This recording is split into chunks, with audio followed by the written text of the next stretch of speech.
ایام عزا کے آخری دنوں میں ہیں اور پورے سال ان 2 مہینوں کا ہم انتظار کرتے ہیں۔ دنیا خوشیوں کا انتظار کرتی ہے، شیعہ اس غم کا انتظار کرتے ہیں، اس لیے کہ ان کو خوشیوں میں زندگی ملتی ہے، ہمیں اس غم میں زندگی ملتی ہے۔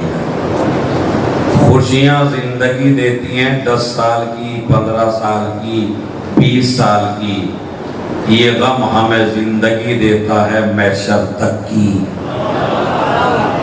اگر آپ تا قیامت جینا چاہتے ہیں تو غم حسین مناؤ۔ حسینیت کا تعلق میرے جوان بھائیوں، آپ اس مجلس کو بڑی غور سے علمی انداز میں سنیں گے اور غور فرمائیں گے۔ ہماری اس عزاداری کا تعلق اور امام حسین کا تعلق مذہب شیعیت سے نہیں ہے۔ ہم تو خالی عزاداری کرتے ہیں، لیکن ایسا نہیں ہے کہ عزاداری ہمارا حق ہے اور صرف ہم ہی عزاداری کریں، اس لیے کہ امام حسین کا تعلق شیعیت سے نہیں ہے، امام حسین کا تعلق اہل سنت سے بھی نہیں ہے، امام حسین کا تعلق یہودیت سے بھی نہیں ہے، امام حسین کا تعلق عیسائیت سے بھی نہیں ہے، دنیا کے کسی بھی مذہب سے حسین کا تعلق نہیں ہے۔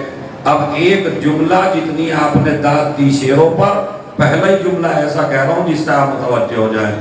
اپنے مائنڈ سے یہ بات نکال دیجئے کہ حسین شیعوں کے ہیں، یہ غلط فکر ہے۔ آپ حسین کو محدود نہیں کر سکتے۔ حسین ابن علی محدود نہیں ہے کہ خالی شیعوں کے حسین، اس لیے کہ اگر قربانی شیعوں کے لیے دی ہوتی تو شیعوں کے حسین ہوتے۔ اب میں آپ کو بتاتا ہوں، آپ کو کیا بتاتا ہوں آپ کو خود ہی پتا ہے، بس میں تو ایک لفظ پڑھوں گا اور آپ پہنچ جائیں گے۔ حسین پہلا میری مجلس کا میسیج ہے جوانوں، وہ لوگ جو جاب کرتے ہیں، یہودی عیسائیوں سے ملتے ہیں، ہمارے ہندو بھائی سے ملتے ہیں، ہمارے سنی بھائی سے ملتے ہیں، ماشاءاللہ اس بستی میں بھی ہمارے اہل سنت ہوں گے، وہ ہمارے بھائی ہیں، وہ ہمارے جگر ہیں، وہ ہماری روح ہیں۔ ہم ان کو اتحاد کا پیغام دیتے ہیں، اس لیے کہ ہم نے لڑنے والے مولا کو نہیں مانا ہے۔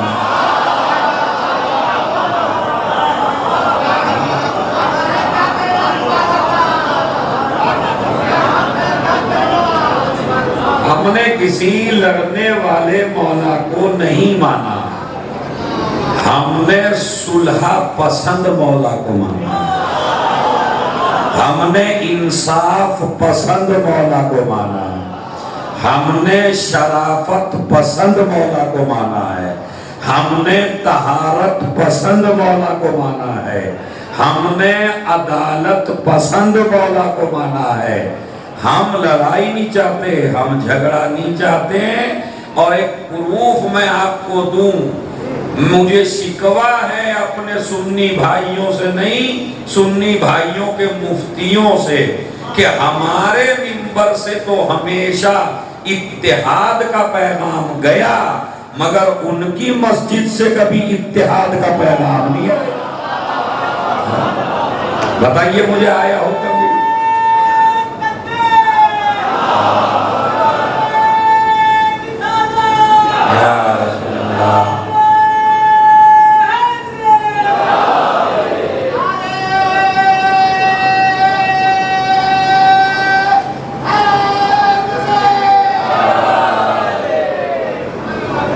ہماری قوم کو آج کے زمانے میں کچھ ہمارے ذاکروں نے بھی اور کچھ ہمارے دشمنوں نے بھی ایک جذباتی قوم ثابت کرنے کی کوشش کی کہ یہ قوم عقل پیچھے رکھتی ہے اور جذبات آگے رکھتی ہے، یہ ہماری توہین کی جا رہی ہے، یہ ہمارے مذہب سے کھیلا جا رہا ہے۔ یہ ہماری آرزوؤں کو تباہ اور برباد کیا جا رہا ہے، اور کچھ جوان ان لوگوں نے مس گائیڈ کر لیے ہیں، اور مس گائیڈ کا ثبوت یہ ہے، لمبے لمبے بال بڑھا کے، اپنے کانوں میں بندے ڈال کے، صوفیت کے مذہب کو گردن جھما جھما کے، علی علی کرا کے ہمارا تعارف کرایا گیا ان کے ذریعے سے۔ اگر جذباتی آدمیوں سے شیعت کا تعارف ہوگا تو شیعت کو نقصان ہوگا۔ او بھائی، اگر تجھے شیعت کا تعارف کرانا ہے تو سلمان سے کرا، ابوذر سے کرا، مقداد سے کرا، قمبر سے کرا۔ علی نے پاگلوں کے لیے کوئی ہاسپٹل نہیں کھولا ہے۔ علی کو جذباتی نہیں چاہیے، سلمان جیسے عاقل چاہیے۔ اب ان کی حرکتوں کو دیکھ کے دیکھیں، سب سے پہلا، چونکہ یہ مجلس سالارپور میں نہیں ہو رہی ہے، یہ مجلس اس میڈیا کے ذریعے 6-7 کیمروں کے ذریعے پوری کائنات میں جا رہی ہے، تو ہمارا میسیج بھی سالارپور کے لیے نہیں ہے، ہمارا میسیج ہر انسان کے لیے ہے۔ سنی سنے گا اسے فائدہ ہوگا، شیعہ سنے گا اسے فائدہ ہوگا، یہودی سنے گا اسے فائدہ ہوگا، عیسائی سنے گا اسے فائدہ ہوگا۔ تو ہمارے مذہب کی پہچان ہمارے کچھ ملنگوں نے جو کرا دی مس گائیڈ ہو کے، وہ کہیں سے کرا دی؟ جذباتی بنیے۔ حالانکہ ہماری ایک ایک چیز پہ اگر آپ غور فرمائیں تو اس مجلس میں آپ کو ایک مثال دیتا ہوں، اسی مثال سے سمجھیے کہ ہم جذباتی ہیں یا ہم عقل مند ہیں۔ اب میں ایک جملہ دیکھیں، جو ایک ایک لفظ سنیے گا بڑی غور سے۔ پہلی بات تو میں آپ کو یہ سمجھا دوں، کسی بھی مذہب کو اگر آپ کو سمجھنا ہے تو اس مذہب کے لوگوں سے مذہب نہ سمجھیے۔ میں نے بہت علمی بات کہی ہے، بڑی ریسرچ کی بات کہی۔ کبھی بھی اگر آپ کسی مذہب کو فالو کرنا چاہیں تو اس مذہب کے 6-7 آدمیوں کو دیکھ کے فیصلہ نہ کریے کہ ان کا مذہب ایسا ہے، اس لیے کہ کیا پتا آپ کی 10 لوگوں سے کن سے ملاقات ہو گئی، کیا پتا کیسے لوگوں سے آپ مل لیے۔ یہودی دھرم کو اگر آپ پڑھنا چاہیں تو ان کی بکس پڑھیں، ان کی کتابیں پڑھیں، ان کا لٹریچر پڑھیں۔ خالی یہودی کو دیکھ کے فیصلہ نہ کریں کہ یہودی مذہب کیسا ہے۔ یہ میں نے مثال دی، ہم ہندوستان میں ہیں، ہمیں پیغام اپنی حکومت کو یہی دینا ہے کہ آپ اگر اسلام کو سمجھنا چاہتے ہیں تو چند مسلمانوں کو دیکھ کے اسلام نہ سمجھیے اور ان پر دہشت گردی کا الزام نہ لگائیے۔ آج ہمارے ساتھ ہو یہی رہا ہے کہ 6-7 مسلمان جو گنڈا ہیں ان کو پکڑ کے، ان کو دیکھ کے کہتے ہیں مذہب اسلام ایسا ہے، مذہب اسلام ایسا ہے، مذہب اسلام ایسا ہے۔ تو بھائی اگر یہی کام ہم آپ کے مذہب کے ساتھ کرنے لگیں تو آپ بھی دودھ کے دھلے ہوئے نہیں ہیں۔ کون سا مذہب ہے جس میں خراب لوگ نہیں ہیں؟ چور ہر مذہب میں ہیں، ڈاکو ہر مذہب میں ہے، لٹیرے ہر مذہب میں ہے، جھوٹے ہر مذہب میں ہیں، مکار ہر مذہب میں ہے، غدار ہر مذہب میں ہے۔ بتائیے ہے یا نہیں؟ کیا ہندوؤں میں غدار نہیں ہے؟ کیا یہودیوں میں غدار نہیں ہے؟ کیا عیسائیوں میں غدار نہیں ہے؟ کون سی قوم ایسی نہیں ہے کہ جس میں غدار نہ ہو؟ اگر تمہیں، کہ تم کو بھی کہہ رہا ہوں، اگر ہندو مذہب سمجھنا ہے تو ان 4-5 ہندو کو دیکھ کے فیصلہ نہ کرو کہ ہندو مذہب کیسا ہے۔ ان کی کتابیں پڑھو، ان کے جو قائد ہیں ان کی ہسٹری پڑھو۔ اسی طرح اگر دنیا کو ہمارے مذہب اسلام کو سمجھنا ہے تو ہماری صحیفہ سجادیہ پڑھو، ہماری نہج البلاغہ پڑھو، ہمارا قرآن کریم پڑھو، علی جیسے امام کی سیرت پڑھو۔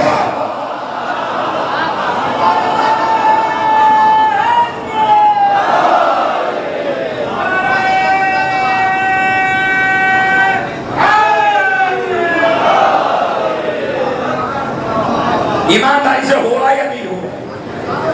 یہ ہمارے ساتھ بہت بڑا کھلواڑ ہو رہا ہے، اور چند مثالوں کو، چند لوگوں کو نمونہ بنا کے دیکھیں، میں نے تو پہلے ہی کہا تھا کہ لوگ آئیں گے، مگر آپ سڑک کے نہ دیے تو تھوڑا سا بھائی سڑک جائیں، سڑک نہ بھی عبادت ہے، اس میں تھوڑا تھوڑا بڑھے 10-12 آ جائیں گے. یہاں دیکھیں وہ جوان کھڑے ہیں اور کچھ بزرگ کھڑے میرے جو کھڑے نہیں رہ سکتے 1 گھنٹے تک، ان کو جگہ مل جائے گی. بھائی تھوڑا تھوڑا جلدی جلدی آگے آئیے.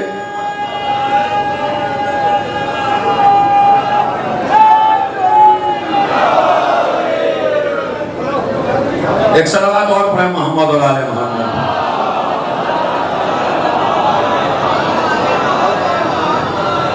ایک صلوات، جتنی زور سے نعرہ لگایا تھا اتنی زور سے صلوات پڑھتے ہیں محمد.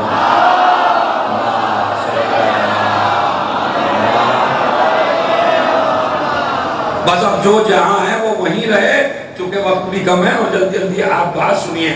تو پھر میں اپنے لہجے کو دھیما کرتا ہوں اور آپ کو بات سمجھاتا ہوں. کون سا مذہب ایسا ہے جو جھوٹ کو جائز کہتا ہو؟ کسی مذہب میں ہے کہ جھوٹ جائز ہے؟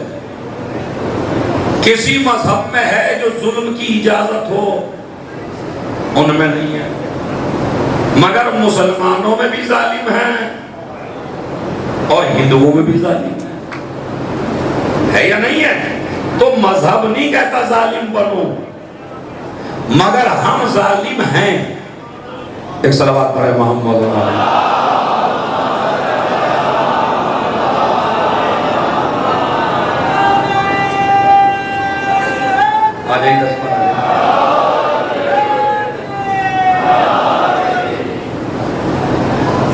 ایک صلوات اور پڑھے محمد اور آل محمد. جلدی جلدی سنیے. کسی بھی مذہب میں یہ پرمیشن نہیں ہے کہ آپ کسی پہ ظلم کریے، آپ کسی کا مال لوٹیے، آپ کسی کو قتل کریے، آپ کسی کی زیادتی کریے، آپ کسی کی امانت میں خیانت کریے. تو اگر کوئی دہلی میں یا مظفر نگر میں اگر کوئی مسلمان بھائی کسی ہندو بھائی کی امانت نہ دے تو اس آدمی سے اسلام سمجھانے کی کوشش نہ کریے. اگر آپ کو اسلام ہی سمجھانا ہے تو ایسے سمجھائیے کہ رسول اسلام کے پاس مکے کے تمام کافر اپنی اپنی امانتیں لا کے رکھا کرتے تھے. اب قتل کرنا چاہتے تھے، نبی کو مارنا چاہتے تھے، نبی کا بستر بھی گھیر لیا تھا، مگر امانتیں ابو سفیان کے پاس نہیں رکھتے تھے. اس سے بڑا مناظرہ کیا پڑھوں میں آپ کے لیے بھائی ہے؟ مجھے دکھا دیجئے، ایک روایت دکھا دیجئے، کوئی سنی بھائی دکھا دے، میں مذہب اہل سنت قبول کر لوں کہ معاویہ کے پاس کسی نے امانت لا کے رکھی ہو، یا ابو سفیان کے پاس کسی نے امانت لا کے رکھی ہو. ابو سفیان کافروں کا سردار تھا، اسے صدمہ یہی تھا کہ سردار میں ہوں تمہارا، امانت رکھتے ہو اس کے پاس جا کے. تو اسلام اسی لیے سمجھاؤ. اب میں آپ سے جملہ کہتا ہوں، کتنے پیسے ہوں گے رسول کے پاس امانت کے؟ 2 کروڑ، 4 کروڑ، 20 کروڑ، چلو 20 کروڑ پہ مانتے ہیں. مکے والوں کا پیسہ ہے 20 کروڑ، اور یہی مکے والے شب ہجرت بستر گھیرے ہوئے ہیں. اما ذرا آپ پوچھئے، اگر آپ کا 6 لاکھ روپیہ کسی پہ ہو تو آپ اسے پہلے مارنا چاہیں گے یا پیسہ لینا چاہیں گے؟ مجلس تو ہو گئی اگر آپ سمجھ لیں، مجلس تو ہو گئی اگر آپ سمجھ لیں. بھائی اگر آپ کا پیسہ کسی کا بھی جتنے بیٹھے ہیں ان کا 15-20 لاکھ میرے پہ ہے اور میرے سے ہی آپ کی دشمنی ہو گئی، تو پہلے مجھے اڑانے کی کوشش کرو گے یا پہلے مجھ سے دوستی کر کے پیسہ نکالنے کی کوشش کرو گے؟ تو یہ کافروں کو کیا ہو گیا؟ جب سب امانتیں ان کے پاس ہیں تو قتل کیوں کرنا چاہتے ہیں؟ یہ کردار رسول کی سب سے بڑی دلیل ہے۔ انہیں پتا تھا اگر قتل بھی کر دیں گے پیسہ مرنے والا۔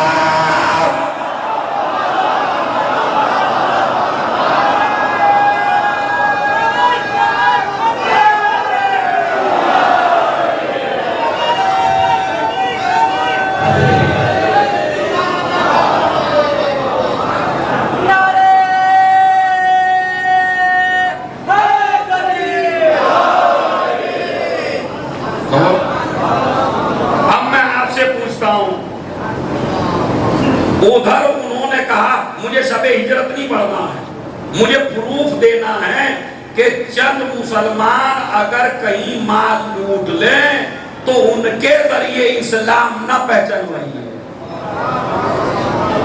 جس نے اسلام کو پھیلایا اس کی ہسٹری پڑھی،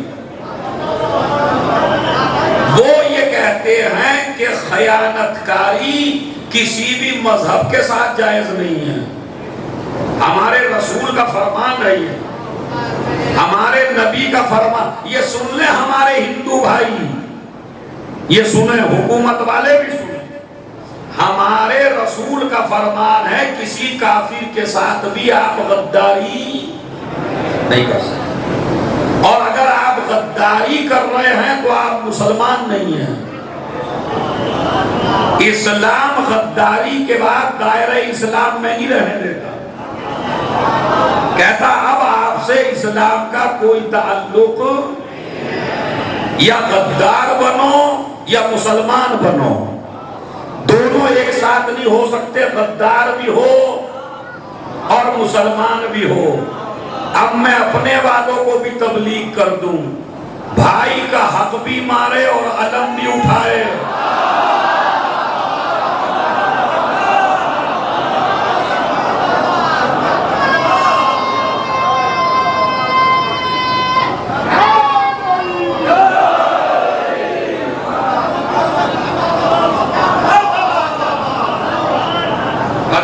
سب سے بڑے غدار بھی ہیں اور 20 فٹ کا علم بھی اٹھائے ہوئے ہیں، اور بھائی کا حق دے نہیں رہے ہیں۔ تو میاں پہلے تو دوسری قوم تو بعد میں لعنت پڑے گی، پہلے علم ہی لعنت پڑے گا، سمجھ رہا ہے؟ اسی لیے آپ نے کوئی جلوس ایسا دیکھا جس میں علم نہ ہو؟ دیکھا کوئی جلوس؟ تازیہ ہو یا نہ ہو، گہوارہ ہو یا نہ ہو، جھولا ہو یا نہ ہو، زلجنا ہو یا نہ ہو، مہندی ہو یا نہ ہو، مگر کوئی جلوس ایسا نہیں جس میں علم۔ تو آپ عزاداری کو رسم سمجھ رہے ہیں کیا؟ آج بستر پہ لیٹ کے سوچئے گا کہ ہمارا کوئی جلوس بغیر علم کے کیوں نہیں ہے؟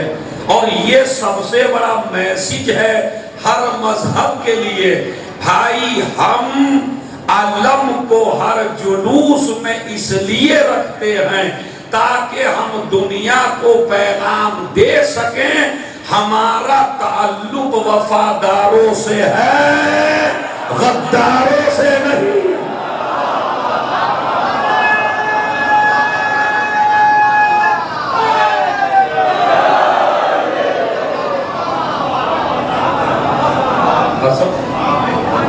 اب جو بھائی کے ساتھ غداری کر رہے ہیں ان کا تعلق کس سے ہے وہ بھی سن لیجئے۔ کوئی بھی ہو، سنی ہو، یہودی ہو، عیسائی ہو، ہندو ہو، اس کا تعلق کس سے؟ میں کسی کو معین نہیں کر رہا ہوں، کیونکہ آج کل اپنا مجمع اپنے پہ زیادہ لینے لگا، اور میں قسم کھا رہا ہوں میں نے ابھی کسی کے گھر چائے نہیں پی ابھی بالکل قسم کھا کے کہہ رہا ہوں۔ ان سے پوچھ لیجئے گا انجمن والوں سے، انہوں نے کہا چائے پی لو، میں نے کہا نہیں مجھے آپ ممبر پہ بٹھا دو، لے جاتے ہی، اس لیے کہ میں ایک جگہ چائے پی کے پھنس گیا۔ آؤ میں نے تبلیغی مجلس شروع کر دی، وہ تو اسی کے چپٹ گئے جس نے چائے پلائی تھی، کہنے لگے تو نے بتایا انہیں حالات۔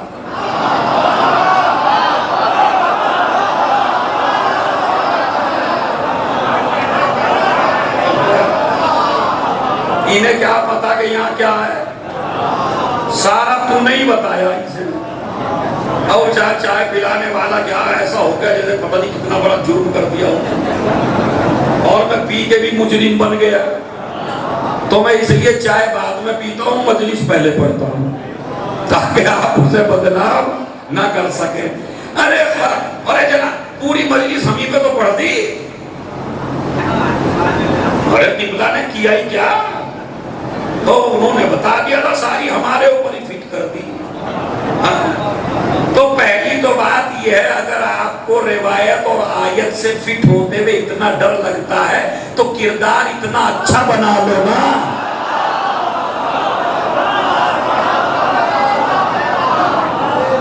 کہ جو نہ کوئی روایت فٹ ہو سکے اور آیت فٹ. اور میری قوم کے جوانوں، ماتمداروں، عزاداروں، اہل بیت کے ماننے والوں، اگر مجلس کا کوئی حصہ کسی پہ فٹ ہو جائے تو شکر خدا کرے جا کے کہ اللہ نے مجھے ایک بار ہدایت کا موقع پھر دیا.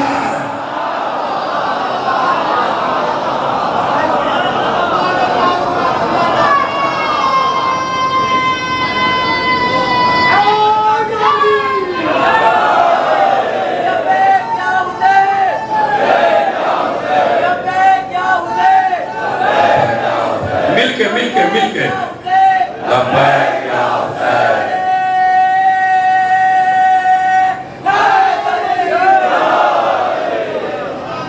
بات سمجھنا ہے؟ تو بھائی فٹ اگر ہو جائے تو گھبرائیے نہیں، اور نہ کسی کو بتائیے کہ میرے اوپر فٹ ہوئی. بگڑیں گے تو پتہ چلے گا فٹ ہو گئی. ہاں، جو بھی اصلاحی پیغام پہ بگڑے گا تو سمجھ لو اس کے دل پہ لگی جا گئی، اور اس میں یہ مرض ہے. کیوں بگڑے گا؟ بلا وجہ بگڑے گا آدمی، تبھی تو بگڑے گا جب فٹ ہوگی. تو اگر کسی پہ فٹ ہو جائے تو بگڑے نہیں، گھر پہ جا کے سوچے، شکر خدا کرے بھئی مولانا نے مجھے امام کی حدیث بتا دی، میرے اندر یہ عیب تھا، اب میں انشاءاللہ آگے سے ایسا. مجلس کا اصل مقصد یہی ہے، مجلس کا اصل مقصد یہی ہے کہ جو ہم سے گناہ اور غلطیاں ہوتے ہیں وہ روایات کے ذریعے ہم اپنی کمیوں کو دور کر سکیں. تو ادھر تو اب میں آپ سے پوچھتا ہوں، یہ تو ہمارے جلوس کا پیغام ہے کہ ہم وفادار ہیں، اور ہم کو وفادار بننا چاہیے. ہمیں غداری کسی کے ساتھ اسلام اجازت نہیں دیتا. اب میں بتاؤں جو غداری کرے وہ کہاں جا کے ملتا ہے؟ ابو جہل رسول کے پاس آیا اور کہنے لگا تم بڑے بڑے دعوے کرتے ہو کہ تمہارے پاس علم غیب ہے، اور آج تو میں تمہیں رسول مان لوں گا اگر یہ بتا دو میں نے کیا کھایا. اب یہ شیعہ سنی دونوں کتابوں میں، چونکہ اتفاق کی بات ہے میں خالی اپنی کتابیں نہیں پڑھ کے بیٹھتا، دونوں مذہب کی کتابیں پڑھ کے بیٹھتا ہوں، چونکہ دونوں ہمارے مذہب ہیں.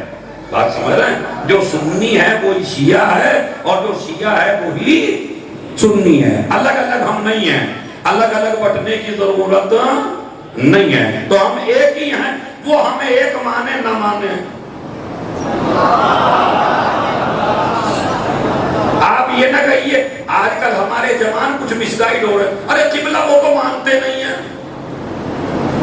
تو ٹھیک ہے وہ نہیں مانتے، ہم مانتے ہیں. وہ نہ مان کے بتا رہے ہیں وہ کہاں سے تعلق رکھتے ہیں، اور آپ مان کے بتائیے کہ آپ کہاں سے تعلق رکھتے ہیں. اب میں آپ کو دلیل دیتا ہوں. شامی آیا، امام حسن کو دیکھ کے مولا علی کو گالیاں دینا شروع کی. کوئی بھی جوان لڑکا اپنے بارے میں گالی برداشت کر لے گا، مگر اپنے باپ کے بارے میں جوان بیٹا گالی برداشت نہیں کر سکتا. امام حسن کو گالی پہ گالی، بڑی سے گالی دے رہا ہے، مولا علی کو دے رہا ہے. امام حسن نے سمجھا مس گائیڈ ہے، بہکایا ہوا ہے، کسی نے ہمارے خلاف زہر بھرا ہے، ہمیں ہدایت کا کام کرنا شروع کرنا چاہیے۔ جب ٹھنڈا ہو گیا گالی دے کے، امام نے کہا لباس کی ضرورت ہے تو لباس دیں، مکان کی ضرورت ہے تو مکان دیں، کھانے کی ضرورت ہے تو کھانا دیں، سواری نہ ہو تو سواری کا انتظام کریں، آرام کی ضرورت ہو تو گھر لے کے چلیں۔ کہنے لگا پورے لوگوں میں کسی نے نہیں پوچھا تم کون ہو؟ کہا جس کے باپ کو تم گالیاں دے رہے تھے۔ اب جملہ ایک ہی ہے، چاہے یہ جملہ آج کل میں کہہ رہا ہوں، چاہے فرش عزا پہ بیٹھ کے سنیے اور چاہے کربلا میں تصور کر کے سنیے، پتا کیا کہتا ہے؟ ابھی تک تو گالیاں دے رہا تھا، قدموں میں سر رکھا امام حسن کے، اور ایک جملہ کہا جس کا بیٹا ایسا ہو۔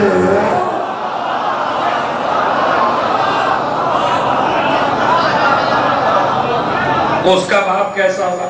مجھے بتائیے پیغام گیا نہیں گیا؟ آپ اس نسخے پہ کل سے عمل کر کے دیکھیے، آدھے مقدمے خود ہی کم ہو جائیں گے گاؤں کے۔ مثلا ایک آدمی آیا اور تمہارے دروازے پہ گالیاں دینے لگا، بعض ٹھنڈا رکھیے اپنے آپ کو، اور جب وہ ٹھنڈا ہو جائے تو اخلاق کی تلوار سے گلا کاٹ دیجئے۔ جو اخلاق کی تلوار خدا کی اگر اس نے 6 دی آپ نے 10 دی، بچے گی، حالات خراب ہوں گے، 6 تمہارے جیل میں جائیں گے، 6 اس کے جائیں گے، اور جھوٹے گواہ ادھر سے بھی آ جائیں گے اور ادھر سے بھی آ جائیں گے، کیونکہ جھوٹے گواہ کو کیا چاہیے؟ ایک وقت کا کھانا۔ آپ نے دیکھا کبھی جب دو گاؤں میں مقدمے چلتے ہیں تو گاؤں کے ہی 10 آدمی ادھر ہوتے ہیں اور گاؤں کے ہی 10 آدمی، اور گاڑیاں بھر بھر کے جاتی ہیں عدالت میں، حالانکہ ان 20 آدمیوں کو کچھ ملنے والا نہیں ہے۔ یہ 20 آدمی راستے میں گاڑی رکوا کے اگر ان کا مصافحہ پلا دیتے تو کتنا اچھا ہوتا، مگر یہ تو نچ ایک تو جملہ کہنے لگے، ارے ان کے تو کوئی پتا ہی نہیں ہے، اسی لیے اللہ نے پتا دی نکلوائی تو اسے۔ پتا مطلب پتا کسے کہتے ہیں؟ جی کس کے پتا نہیں ہے؟ جو آدمی بیچارہ جلدی جھگڑا کر کے جلدی سے مل لے تو اسے ہمارے مظفر نگر کی زبان میں کہتے ہیں اس کے کا کوئی پتا ہے، یعنی آپ ان کا مطلب ہے جنگ جاری رہنا چاہیے، اور وہ بہت بڑا آدمی سمجھے جی یہ تو ہمارے علاقے کی ناک ہے، جس سے ایک دفعہ ہو گئی اس سے زندگی بھر نہیں بولا۔ اما ناک کیا ہے؟ زہر کی پڑیا ہے۔ یہ ناک ہوتی ہیں ایسی کہ جس سے ایک دفعہ ہو گئی، اور اگر اللہ بھی تمہارے بارے میں یہی سوچ لے کہ ایک دفعہ مخالفت کر دی زندگی پر معاف کرنے والا، پھر کیا کرو گے؟ بھائی معافی کا دروازہ کھلا ہوا ہے۔ تو میں آپ کو سمجھانے کی کوشش کر رہا ہوں کہ کسی بھی مذہب کی ریسرچ اگر آپ کو کرنا ہے تو اس مذہب کے ماننے والوں سے نہیں کرنا ہے۔ ابو جہل آیا آ کے کہنے لگا یا رسول اللہ میں آپ کو رسول مانوں، مجھے بتا دیجئے میں کیا کر کے آیا ہوں۔ نبی نے کہا یہ تو میں بتا دوں گا تو کیا کر کے آیا ہے، مگر یہ بھی بتا رہا ہوں تو مجھے نہیں مانے گا۔ نہیں میں مانوں، بالکل نہیں مانے گا، لیکن ہاں بتا رہا ہوں، میں بتا دوں، آدھا بتاؤں یا پورا بتاؤں؟ کہنے لگے نہیں وہ پورا بتائیے، جواب میں ملا ہے۔ کہا آج تمہاری اماں نے مرغا فرائی کیا تھا، آدھا حصہ تیرے چھوٹے بھائی کا پلیٹ میں رکھا، آدھا تیرا رکھا۔ بھائی بیچارہ ہاتھ دھونے میں کچھ دیری کر گیا، تو نے اپنا حصہ بھی کھا لیا اور تو اپنے بھائی کا حصہ بھی کھا گیا۔ اس سے بڑی تبلیغ میرے پاس نہیں ہے آج کی مجلس کی۔ علم اٹھائیے تاکہ وفادار پیدا ہو، بھائی کا حصہ نہ کھائیے تاکہ ابو جہل کی نسل سے تعلق نہ.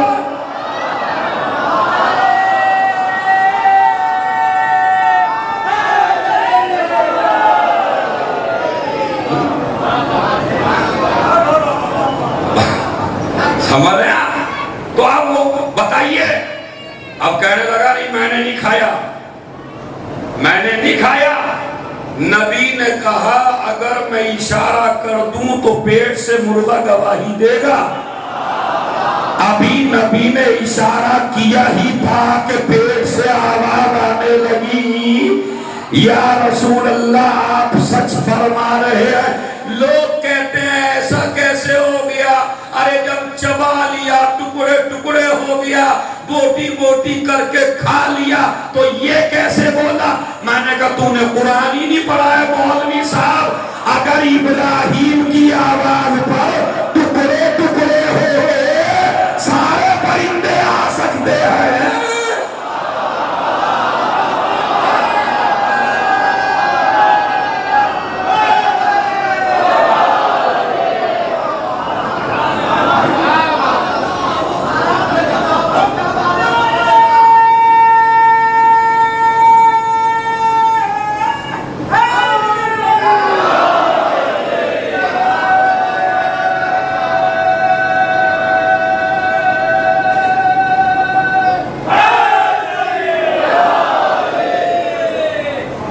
اسی میں کہتا ہوں اپنے جوانوں، تم نے بڑی اچھی مجلس کا انتظام کیا، مگر پھر وہی میرا میسیج پوری دنیا میں پہنچائیے. اگر مذہب شیعت کو پڑھنا ہے تو شیعوں سے نہ سمجھو، ہمارے مذہب کی کتابیں پڑھو. اگر اسلام کو سمجھنا ہے تو اسلام کی ہسٹری سمجھو. کسی ظلم کی المسلم من سلم المسلمون بلسان و ید، مسلمان وہ ہے جس کے ہاتھ سے کسی انسان کو نقصان نہ پہنچے، وہ ہے مسلمان.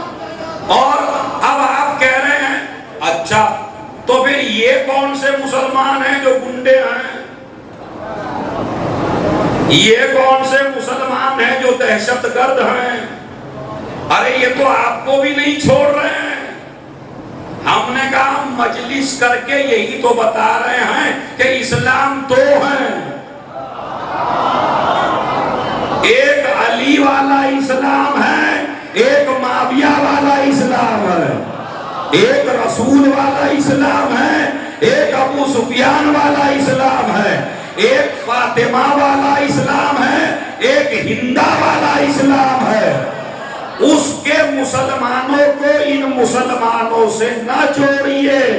جو نمازیوں پہ حملہ کر دیں ان کا تعلق عزاداروں سے نہیں ہے، ان کا تعلق ماتمداروں سے نہیں ہے. اسی لیے کربلا کے دن، عاشور کے دن، نماز ظہر کے وقت جب اذان ہوئی، امام حسین نے کہا جنگ روک دو. جنگ روک دی گئی. امام نے مصلی بچھایا، صحابہ نے پیچھے نماز پڑھی. یزید کے لشکر نے تیر چلائے. امام کا مقصد پورا ہو گیا.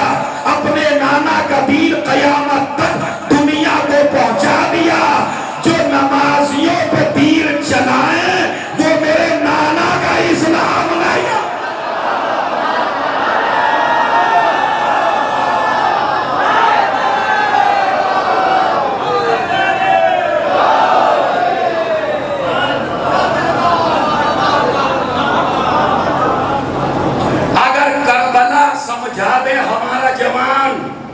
دوسری قوم کو تو سمجھ لے آپ الگ ہیں اور وہ الگ ہے. اور سنیوں کو میں نہیں کہہ رہا ہوں، کیونکہ ہمارا سنی بھائی جو ہے اس کا تعلق نہیں ہے ابو سفیان کے اسلام سے. ہاں داعش کا تعلق ہے، وہابی کا تعلق ہے. جو یہ شدید ہیں، شدید مسلمان، نہ یہ قرآن والے، نہ یہ رسول والے، نہ یہ اہل بیت والے، نہ یہ صحابہ والے، تو ان کا تعلق ہے. کربلا سمجھیے، ابھی میں آپ کو سمجھا کہ چند مسلمانوں نے ایک ہندو بھائی کے گھر پہ حملہ کر دیا، اسلام مذہب یہ کہتا ہے؟ نہیں، یہ نہیں کہتا۔ ابھی میں آپ کو بتاتا ہوں۔ مجھے آپ یہ بتائیے، اگر سالارپور میں ہی، اللہ نہ کرے ایسا ہو، سالارپور میں ایک لڑائی ہو گئی دو خاندانوں کی، اور ایک کا گھر تھا اس سائیڈ میں اور ایک کا گھر تھا اس سائیڈ میں، اور ہم اور آپ تھے اپنے گھر پہ بیٹھے ہوئے، اور ادھر کے لوگ ادھر پہنچے اور ہمارے گھر پہ آ کے انہوں نے حملہ کیا، اور عدالت میں کیس چلا اور ریسرچ ہوئی، تو بتائیے باقی کسے کہیں گے؟ زور سے بتائیے، آپ اردو میں کہہ دیجئے، جھگڑالو کسے کہیں گے آپ؟ تو یہ کہیں گے بھائی دیکھیں ان کو بیچارے اپنے گھر پہ بیٹھے تھے، یہ آئے اپنے محلے سے اور انہوں نے ان کے اوپر حملہ کیا، تو اس کا مطلب ہے ظالم وہ سمجھا جاتا ہے جو کسی کے گھر پہ حملہ کرے۔ اگر سمجھ جاتے نا وہ جوان جو کھڑے اور پیچھے کھڑے ہیں، تو خدا کی قسم اس مجلس کا معیار ہی الگ ہوتا۔ اب میں سمجھاتا ہوں، حسین ابن علی نے زمین کربلا پہ قدم بعد میں رکھا، 60,000 درہم میں پہلے خریدا، تاکہ جب دنیا جنگ پڑھے تو دیکھ لے اگر ہم شام جا کے لڑیں تو ہم غلط ہیں، اور اگر شام والے ہمارے گھر پہ آگے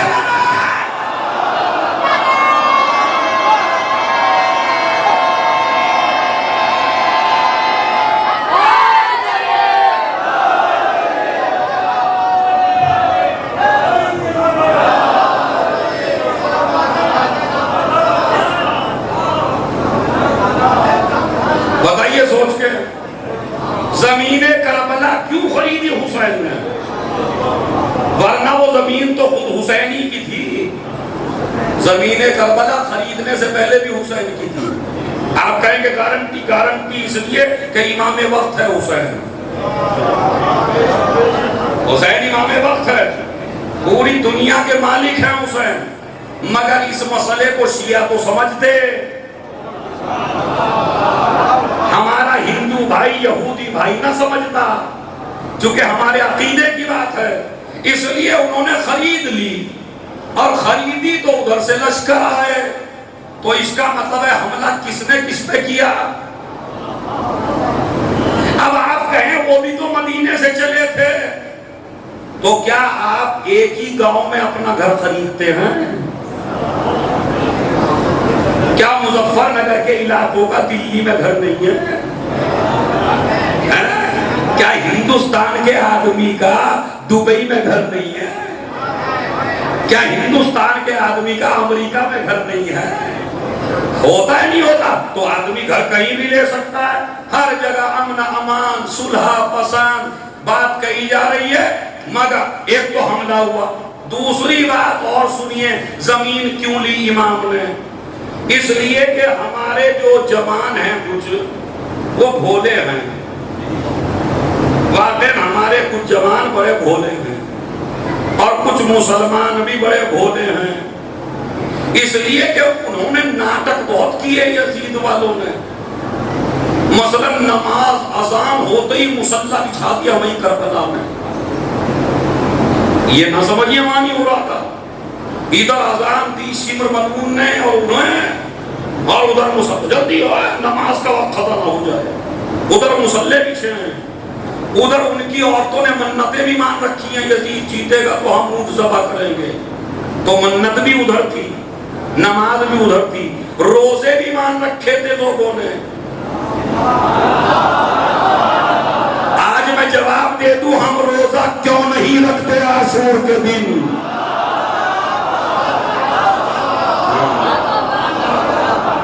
ہم عاشور کے دن روزہ نہیں رکھتے، اس لیے کہ باقاعدہ منتیں مانی بنی امیہ کی عورتوں نے، اگر یزید غالب آ جائے تو ہم روزہ رکھیں گے، اور وہ روزہ شروع ہے، اور مسلمان بڑا بھولا ہے، روزہ رکھ رہے ہیں اور مہینے میں روزہ یاد نہ آیا۔ عاشور اللہ سے قریب ہونے کے لیے خوشی کا دن ہے، خوشی کا۔ اس سے بھولا کون ہوگا؟ جس دن تیرا باپ مرے اس دن خوشی نہیں مناتا، جس دن تیرے گھر میں موت ہو تو نے کبھی خوشی منائی؟ اس کا مطلب یہ ہے جو نبی والے ہوں گے وہ غم منائیں گے، جو ابو سفیان والے ہوں گے وہ خوشی۔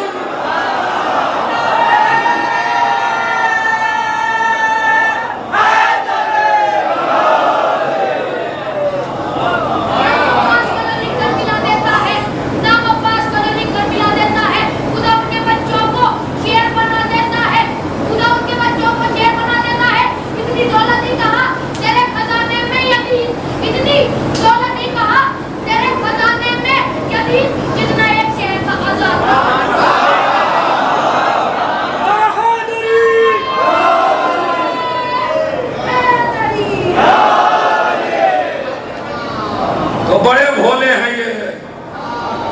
ان مسلمانوں سے کبھی پوچھئے کہ رسول اللہ اگر زندہ ہوں عاشور کے بعد تو وہ ہنسیں گے یا روئیں گے؟ تو پھر آپ کیسے مسلمان ہیں؟ ہم تو روزے سے ہیں، اسی لیے ہم روزوں سے مرغوب نہیں ہوتے، ہم نمازوں سے مرغوب نہیں ہوتے۔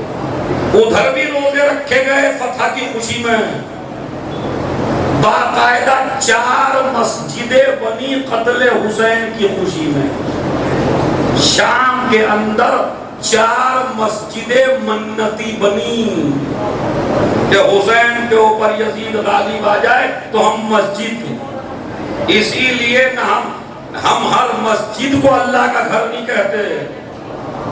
یہ جو ہمارے ہندو بھائی ہر جگہ کہتے ہیں مسجد دہشت گرد ہے، مسجد دہشت گرد ہے، وہی مسجد دہشت گردی کا اڈا ہے جو قتل حسین کی خوشی میں بنی ہے۔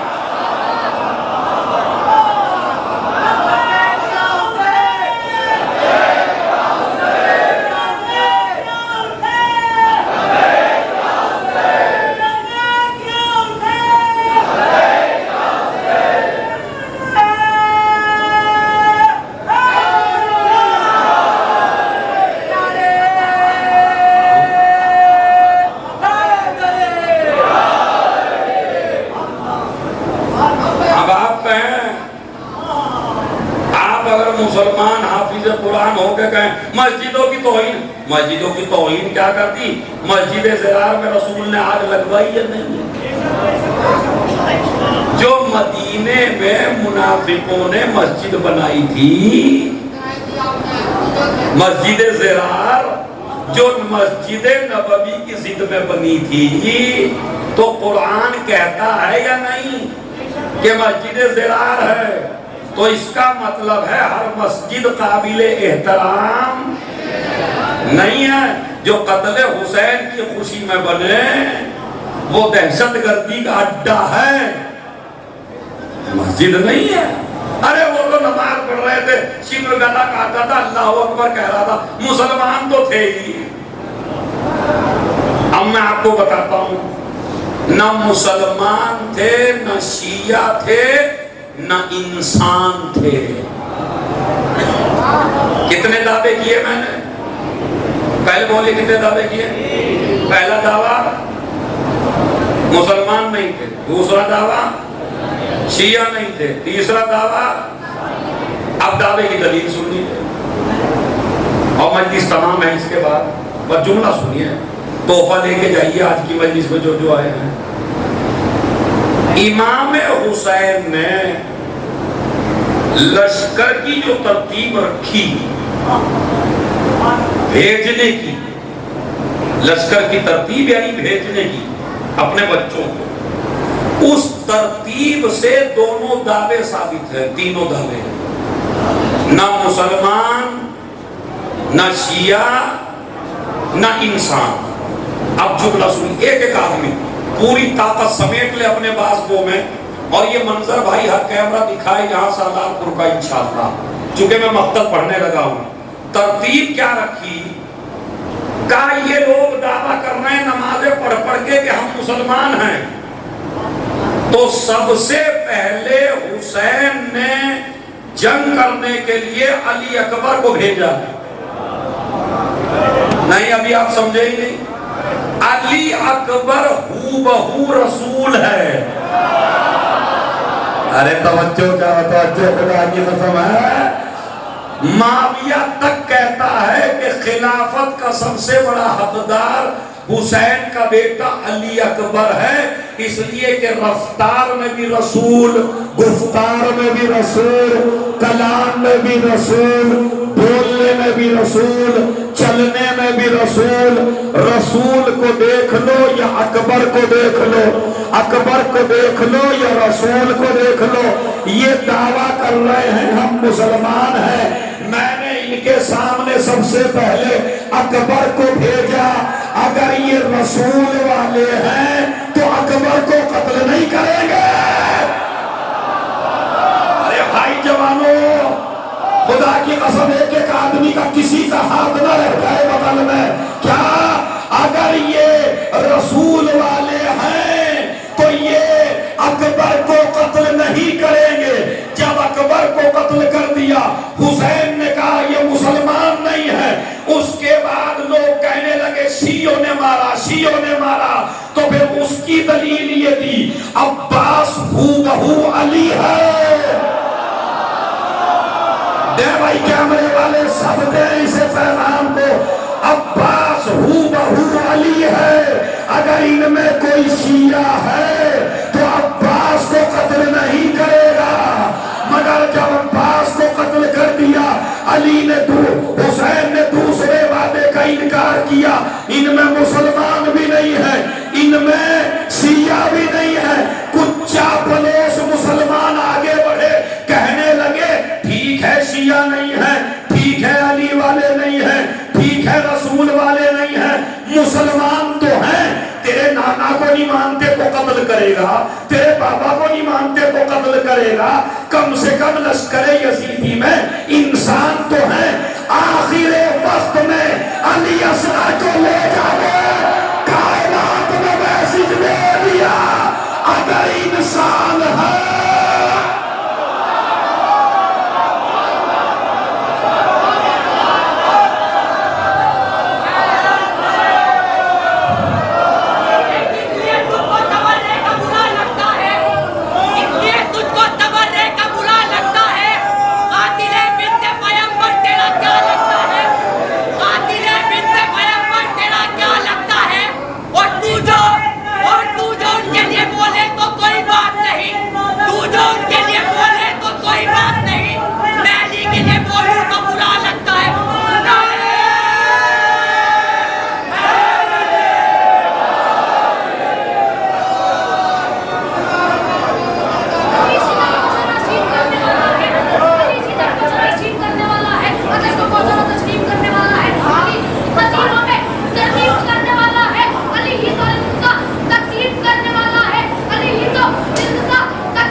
دیکھیے بھائی، یہ ہندوستان ہے اور ہندوستان میں ذاکر کی ایک ہی وقت ایک آدمی کرتا ہے بس۔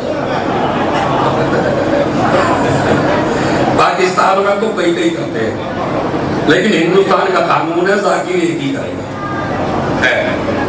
ماشاءاللہ بہت اچھے اچھے پڑھے، اللہ آباد رکھے ان جوانوں کو۔ تو حسین ابن علی نے کیا ثبوت دیا کہ ان میں کوئی انسان نہیں ہے۔ اب میں وہ شعر پڑھواؤں گا آپ سے کہ حسینیت کا تعلق کسی مذہب سے نہیں ہے. پڑھو شعر. انسان کو ہو گیا مسئلہ ہو گیا. اتنی بڑی تمہید کے بعد اب آخر میں شعر پڑھ لیجئے. انسان کو ہر قوم ہے یا نہیں ہے؟ اب ذرا جوش کی ذہانت پہ جائیے. اس نے کہا شیعوں کو بیدار تو ہونے دو, سنیوں کو بیدار تو ہونے دو, یہودیوں کو بیدار تو ہونے دو. انہوں نے کہا انسان کو. ارے اب بھی میرے پیچھے والے جوان نہ سمجھے. انسان کو یعنی حسینیت کا تعلق کسی مذہب سے نہیں ہے, انسانیت سے ہے. اب جو لوگ کہتے ہیں عزاداری کیوں کرتے ہو, ارے بھائی عزاداری نہیں کرتے, ثبوت دیتے ہیں انسان ہے.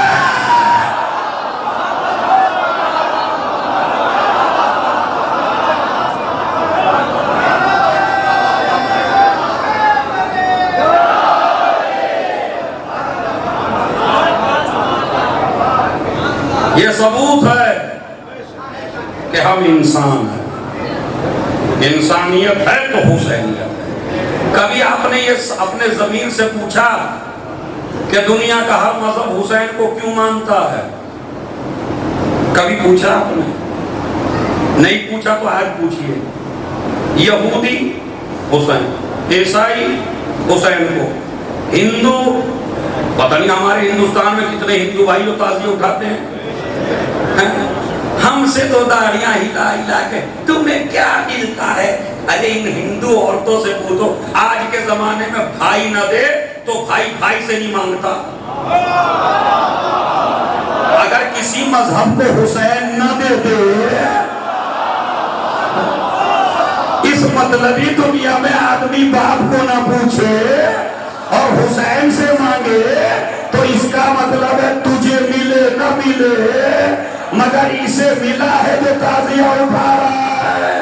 یہ ہندو عورتیں, میری ماں بہنیں عاشور میں محرم میں حسین حسین کر کے دنیا کو پیغام دیتی ہیں. یزید ایسا بادشاہ تھا جس کا خزانہ لٹ گیا, حسین ایسا بادشاہ ہے جس کا خزانہ اب بھی باقی.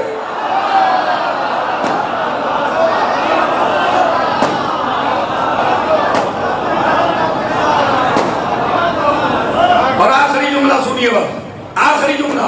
کبھی آپ نے سوچا میرے جوانوں, آج جواب دے رہا ہوں سالار پور کی مجلس سے, جواب دوں ہر مذہب کیوں مانتا ہے.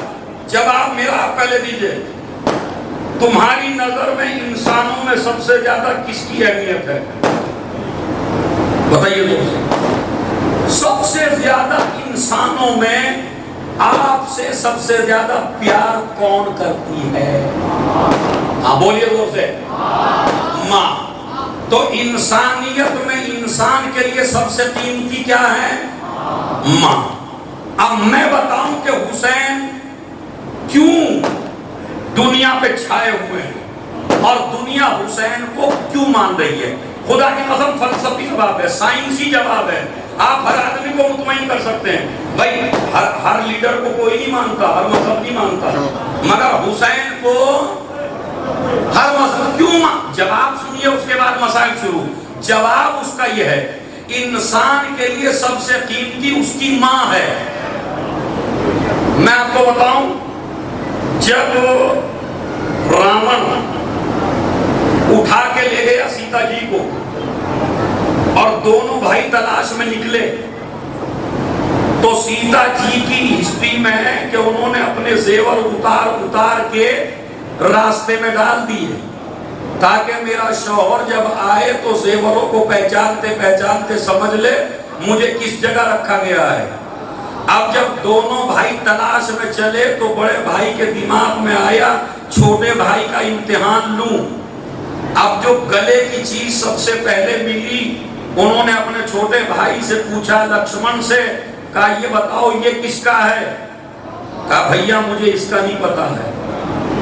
کانوں کا پوچھا کہا یہ کس کا یہ بھی نہیں پتا، پیشانی کا پوچھا کہا یہ کس کا یہ بھی نہیں پتا، ہاتھوں کا پوچھا کہا یہ کس کا یہ نہیں پتا۔ اب جو پیروں میں پہننے والی، انگوٹھے میں پہننے والی چیز نظر آئی اور نظام نے کہا یہ کس کا، کہا یہ میری بھابھی ماں کا ہے۔ اس نے کہا مطلب، کہا اس لیے کہ میں نے بھابھی نہیں سمجھا، ہمیشہ ماں سمجھا، اور ماں کے میں نے چہرے کو نہیں دیکھا، ہمیشہ قدموں کی طرف دیکھا۔ تو ہر مذہب میں ماں قیمتی ہے۔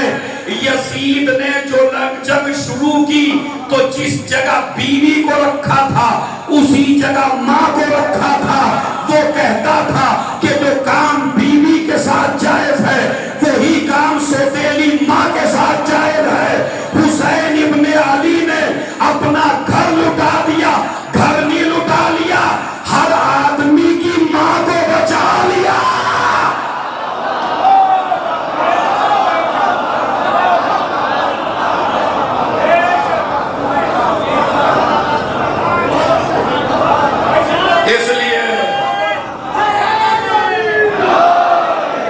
اس لیے سب حسین کرتے ہیں۔ آج جا کے دیکھیں گلی گلی حسین حسین،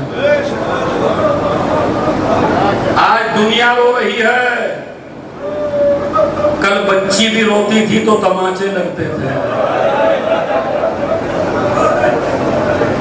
کل بہن روتی تھی تو تازیانے لگتے تھے۔ سمجھ گئے؟ کوئی آپ نے 4 برس کی بچی ایسی دیکھی؟ تمہارے بھی بچیاں ہیں، ذرا گود میں لے کے بچیوں کو دیکھنا اپنی۔ کسی یتیم بچی کو کائنات میں اتنا نہ مارا گیا جتنا سکینہ کو مارا گیا۔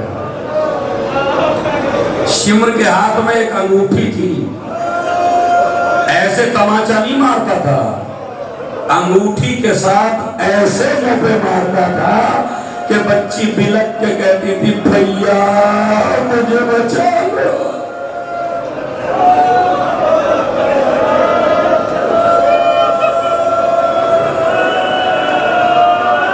میرے بھائی ببلو نے بہت اچھا مرثیہ پڑھا اور میں نے انہیں سلام بھی اسی لیے نہیں پڑھنے دیا کیونکہ یہ مجھے پسند ہے اور مجھے ان کا مرثیہ پسند ہے۔ تو میں نے سوچا کہ مرثیہ ہو، اور بڑا آپ نے بھی گریہ کیا، مگر یہ جوان نہیں تھے تو میں بس اب نقشہ کھینچ دیتا ہوں اسی مرثیے کا۔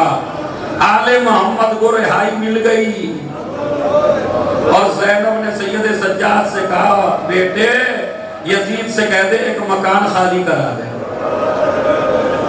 ایک مکان خالی ہوا، اس میں حسین کا ماتم ہوا اور زینب نے سجاد کو بٹھایا اور رو کے پہلا پرسہ دیا، میرے لال میں تجھے تیرے باپ کا پرسہ دیتی ہوں، میں تجھے تیرے چچا کا پرسہ دیتی ہوں، میں تجھے تیرے بھائی کا پرسہ دیتی ہوں۔ سجاد زینب کو پرسہ دے رہے ہیں، زینب سجاد کو پرسہ دے رہی ہے، سجاد عاشور کا واقعہ سن رہے ہیں، زینب عاشور کا واقعہ بتا رہی ہے، سجاد کو غش پہ غش آ رہے ہیں۔ ایک مرتبہ مرثیے ہی میں ہے، آپ تو جانتے ہیں پڑھتے ہیں، جب غش پہ غش آنے لگے تو زینب نے کہا ارے میرے لال تجھے تو سن کے غش آ رہا ہے اور میں نے تو میدان میں مصیبت یہ سہی تھی، اور میں نے تو میدان میں مصیبت یہ سہی تھی، ارے بھائی کا تو سر کٹتا تھا میں دیکھ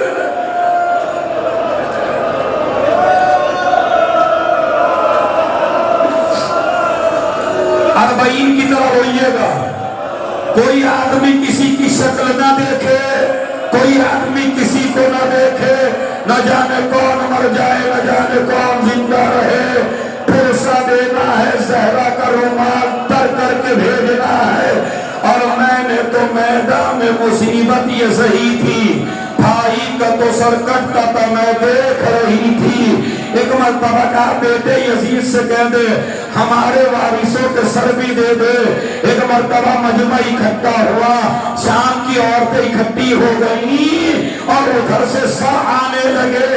سب سے پہلے ایک کڑیل جوان کا سر آیا، لیلا آگے بڑھی، سینے سے لگایا۔ قاسم کا سر آیا، فروا آگے بڑھی، سینے سے لگا لیا۔ علی اصغر کا سر آیا، رباب آگے بڑھی، سینے سے لگا لیا۔ اب آپ کو اتنا رونا ہے کہ زینب کے روزے تک آواز پہنچانی ہے۔ دو سر آئے جن کا کوئی لینے والا نہ تھا۔ شام کی عورت نے کہا کیا ان بچوں کی ماں مر گئی؟ ارے کیا یہ بچے بے وارث ہے؟ زینب آگے کہنے لگی بی بی اپنے ماں جائے گا ماتم کرے۔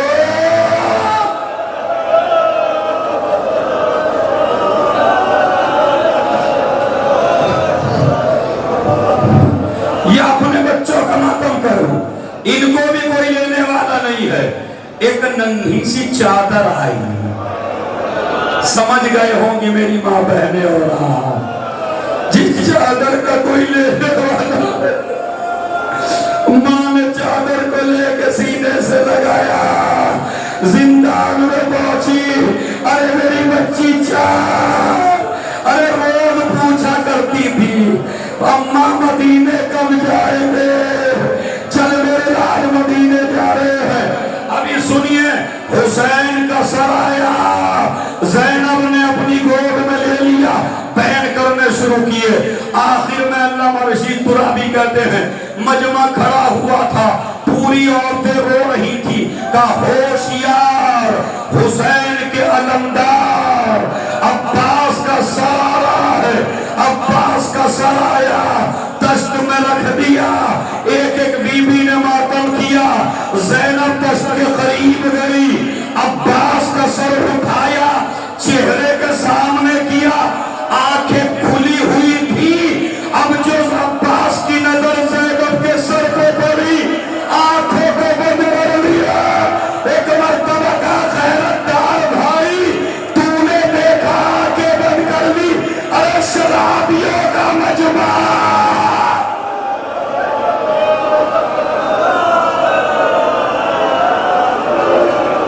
اے بھیا، اس کے بعد سجاد آئے، اے چچا آپ نے خالی بے پردہ دیکھا تو آپ برداشت نہ کر سکے، اس سجاد کے جگر سے پوچھو، میں نے سروں پہ تازی آنے لگتے دیکھے۔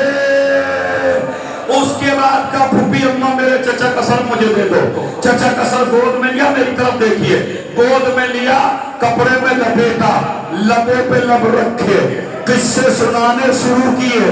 قصے سناتے سناتے زندان شام میں پہنچے، قبر سکینہ نظر آئی۔ قبر سکینہ پہ عباس کا سر رکھ دیا۔ سکینہ روز کہتی تھی میرا چچا کہاں ہے؟ ارے آجا میری بچے۔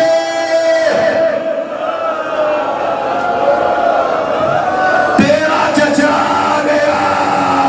روایت کہتی ہے یہ قافلہ کربلا کی طرف چلا، کربلا میں وارد ہوا، رسول کا صحابی جابر قبر حسین سے لپٹا ہوا، قبر ہلنے لگی، جابر میری قبر سے کہیں دور چلا جا، ارے لٹ کے میری بہن آ رہی ہے۔ ایک مرتبہ زینب کی نظر کربلا پہ پڑی، اجڑا ہوا دیار دیکھا، سینے پہ ہاتھ مار کے کہا ارے میں جانتی تھی شہر بسا ہوگا بھائی کا، ہوگا ہجوم قبر پہ ساری خدائی کا، ارے چہلم کروں گی دھوپ سے۔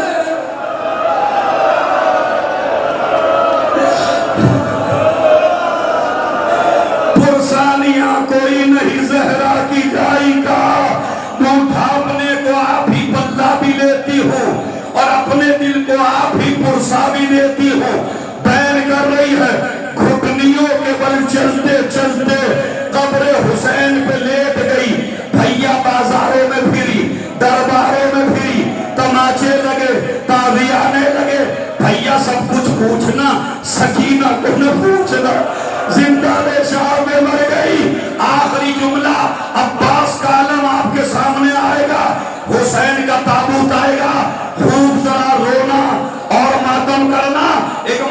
زینب نے کہا اے سجاد چل میں سب کا پرسہ دے چکی میرے غازی کی قبر پہ لے کے چل مجھے میرے عباس کی قبر پہ لے کے چل مر جائیں گے اگر روایت سمجھ جائے سجاد نے ہاتھ پکڑا ایک قبر پہ لا کے کھڑا کر دیا زینب نے پہلے قبر کو دیکھا بعد میں سجاد کو دیکھا دیکھ کے کہا سجاد یہ کسی بچے کی قبر ہے یا میرے غازی کی قبر ہے ارے میرے غازی کا قد تو بڑا لمبا تھا ارے قبر تو بڑی ہونی چاہیے ارے یہ 6 مہینے کے بچے کی قبر کیوں اے بھبی اماں دادا علی کی دشمنی میں چچا عباس کے تلواروں سے ٹکڑے ٹکڑے کر دیے میں نے چٹائی بچھائی چٹائی میں ٹکڑوں کو رکھا عباس کے لاشے کو دفن کیا عباس کا عالم آیا بیویوں نے ماتم کیا عباس